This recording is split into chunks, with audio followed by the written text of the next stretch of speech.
How's it going, everyone? Welcome to Shifting Lanes. My name is Hanson, and for this video you find me sitting in the 2022 Jeep Grand Wagoneer Obsidian. It's finished in the diamond black crystal pearl color with the black interior, and it comes equipped with some extra packages that push the total price for this Grand Wagoneer up to a little over $109,000. And in this video I'll share with you my likes and dislikes about Jeep's new luxurious big SUV so that you have a better idea before you buy. Let's first start on the outside.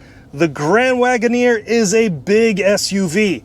It's 214.7 inches long, 83.6 inches wide, and 75.6 inches tall. And the wheelbase is at 123 inches.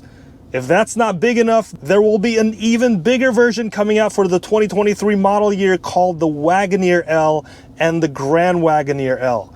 And that will compete with the other gargantuan SUVs like the Ford Expedition Max, the Chevy Suburban, and the Cadillac Escalade ESV. Now, if you're a fan of the black on black color scheme, then the Obsidian model is the way to go. All of the chrome trim that you'd normally find in the Series 1, 2, and 3 models are now given the stealthy black onyx treatment. No matter the trim, this front end makes a big, bold statement with Wagoneer stretched out atop what looks like a 3-tiered grille. And if you look closely in the 7-slot grille, there's a tiny Jeep just sitting right there. All the Grand Wagoneers get unique premium LED lighting. There's also LED fog lamps and LED daytime running lights. Also up front are a set of black tow hooks as part of the heavy-duty trailer tow package. Around the side, the Grand Wagoneer looks properly big with its black 22-inch wheels, which is unique to this model. There's a retractable running boards that magically appear anytime you're ready to get in and out. And then the body has the same flat, boxy design aesthetic as the other big full-size 3-row SUVs out there like the GMC Yukon or the Cadillac Escalade. And at the back, the Grand Wagoneer has a set of LED taillights, a hands-free power tailgate, and the words Grand Wagoneer stretched along the back as a reminder to everyone that this is the more expensive one. Overall, the Grand Wagoneer is a lot of vehicle to look at. The Obsidian model darkens everything, so it obscures a lot of the detail. If you're into that, great, but personally, I think the black on black takes away from the luxury appeal of the Grand Wagoneer. Fortunately, there's other colors to choose from for the Obsidian model. Jumping inside, the Grand Wagoneer is impressive. They boast about having 45 inches of total screen real estate just for the front row. The primary infotainment screen is a 10.1-inch touchscreen unit. This is running on the Uconnect 5 system. It's a great infotainment system because it responds quickly and it works pretty smoothly. There's also widgets, and you can add and customize pages as you please. Of course, there's also wireless Apple CarPlay and wireless Android Auto if that's what you prefer. There's also touch capacitive buttons on the side, and that controls your heated steering wheel and also your heated and ventilated seats. And if you don't want to use those touch capacitive buttons, you could always use the touchscreen display, and all those controls are there as well. Right below the main screen, there's another 12-inch wide aspect ratio screen that can flip down. And this screen shows the HVAC controls and also your seat adjustment and massaging features. And if you don't want to see the screen, you could always press this button and the screen will flip out of the way, which will reveal some storage compartment, your wireless charger, your 12-volt plug, 6 USB connections. You have some Type A and Type C USB connections, which is great. And there's also an HDMI connection. And if you're riding shotgun, you've got another 10.25-inch display just for you. This will basically make you into a co-pilot because you can control the navigation without messing with the primary screen. You can also control the type of entertainment display on either this screen or the 2 displays behind the headrest. And finally, you can also check out the car's cameras, interior or exterior ones, So this screen is very helpful, and it gives the front passenger all the proper tools to make the driver's job a little bit easier.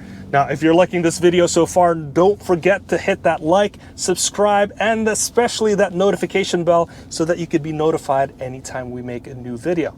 Now, moving to the digital instrument cluster, there's some neat displays that you could put on here, like the navigation, off-road gauges, or even night vision with pedestrian and animal detection. However, the way the entire layout and animations are done here seems very unfinished. The gauge transitions are comically bad. It looks like an awful PowerPoint transition.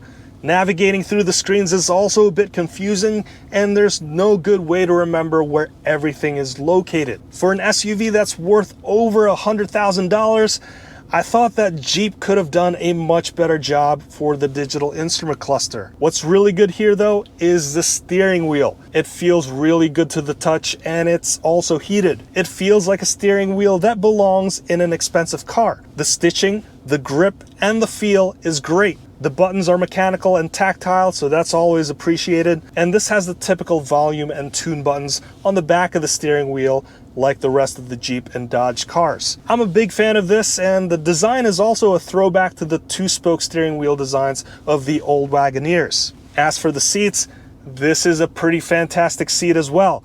They're heated and ventilated, and there's plenty of support. The leather is really great too. This is equipped with a more premium Palermo leather, and there's also special quilting on the surfaces. And like I mentioned before, the front seats have a massage feature that you can control via this rotating screen. I've tried on other massaging seats in other cars before, and they're usually pretty weak, but this one is legit.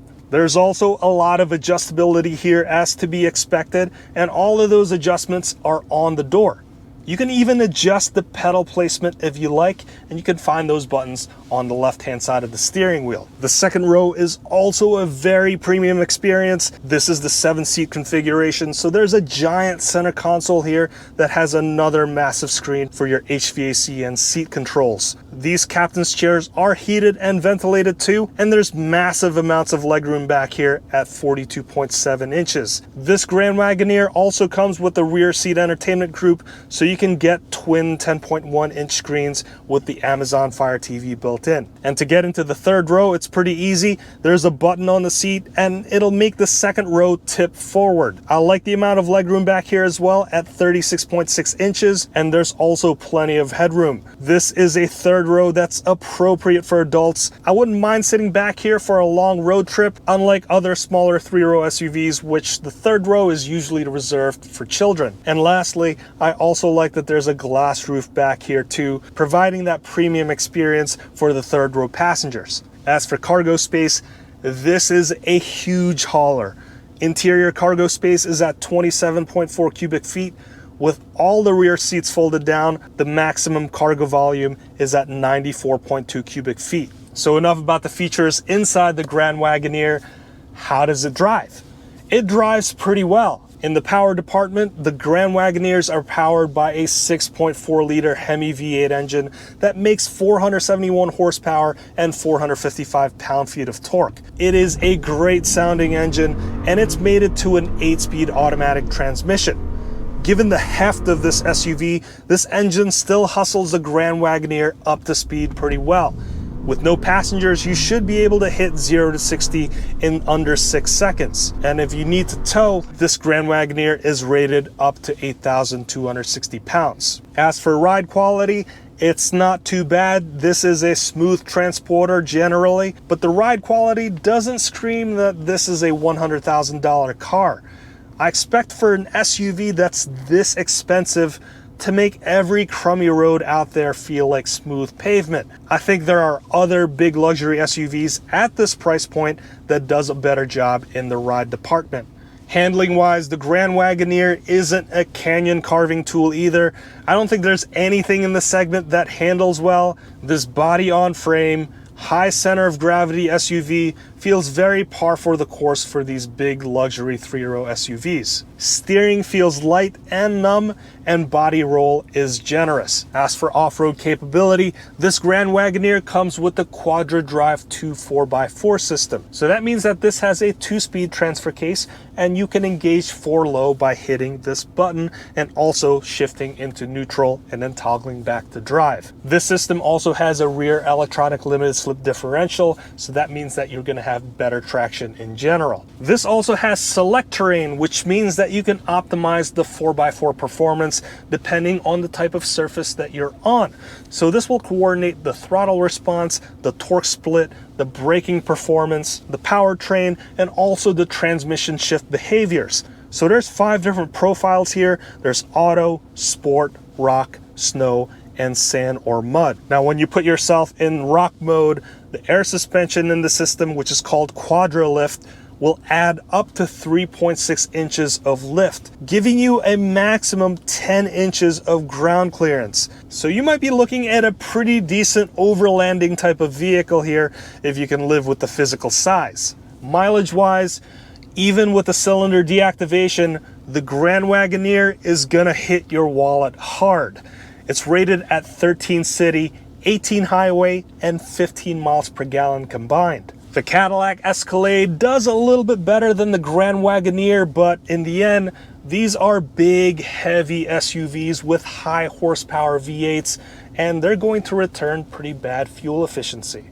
So what do you think about the Grand Wagoneer? We haven't seen one of these in 30 years, so do you think that Jeep nailed the return of the Grand Wagoneer? Please leave your thoughts in the comments below. I want to thank you so much for watching up to this point. If you've learned something, please consider hitting that like, subscribe, and especially that notification bell so that you can be notified anytime we make a new video. I want to thank you so much again for watching. My name is Hanson, and this has been the 2022 Jeep Grand Wagoneer Obsidian, and I'll see you in the next one.